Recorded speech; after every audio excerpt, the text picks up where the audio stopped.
Hello, folks, and welcome to Kudlow. I'm Larry Kudlow. First up tonight, soaring U.S. debt is a spending problem that threatens higher inflation and higher interest rates and a whole bunch of financial problems. And that's the subject of the riff. U.S. government finances are an absolute mess. That, according to the latest Congressional Budget Office report. Across the board, spending, deficits, debt, all moving in the wrong direction. There is no excuse for it, and there is certainly no economic justification for it. This is big government socialism on a tear. And at some point, you have to ask, with all this spending and borrowing, will the Federal Reserve be forced to enable the government's faltering finances by creating too much cash and thus reviving inflation? And you also have to ask, when will government borrowing rates in the bond market start heading back up? So, listen to this. Just in the last 4 months since February, the new CBO scorecard shows $2.6 trillion in higher spending over the next 10 years. For this fiscal year alone, 2024, spending has been re-estimated $400 billion higher in just a couple of months. A good chunk of this is Joe Biden's student loan cancellations. Some of it's Medicaid expansion. Some of it's the badly misnamed Inflation Reduction Act subsidies for EVs and the Green New Deal. It's not a revenue problem because revenues are holding nice and high.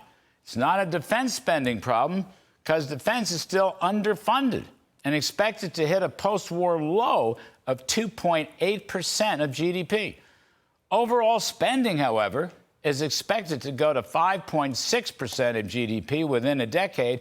That's almost 4 percentage points higher than the average of the past 50 years. And with all that spending, the CBO expects $2 trillion deficits as far as the eye can see, culminating in a, get this, $52 trillion total debt in public hands, which will come to 122% of GDP.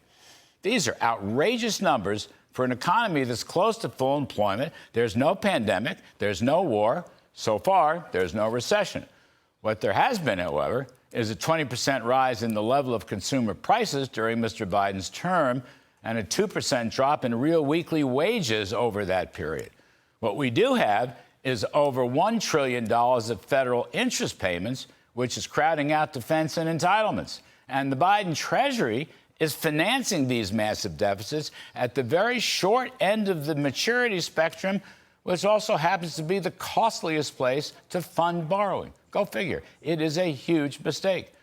The Wall Street Journal estimates that if federal spending as a share of the economy just remained at its pre-pandemic average, the deficit would be $890 billion lower this year and $13.4 trillion smaller than the CBO's 10-year projection. Meanwhile, even spending all this money, the economy only grew at an anemic 1.8%, according to the Budget Office. So how about repealing the entire phony Inflation Reduction Act? How about stopping student loan write-offs? How about stopping the pandemic-era welfare expansions? That's a start. Meanwhile, keep the Trump tax cuts so we can grow the economy at 3%. That'll throw off plenty of more revenues, trillions more in revenues, without any tax hikes. One reason Joe Biden's economic polls are at rock bottom is that people look at numbers like these.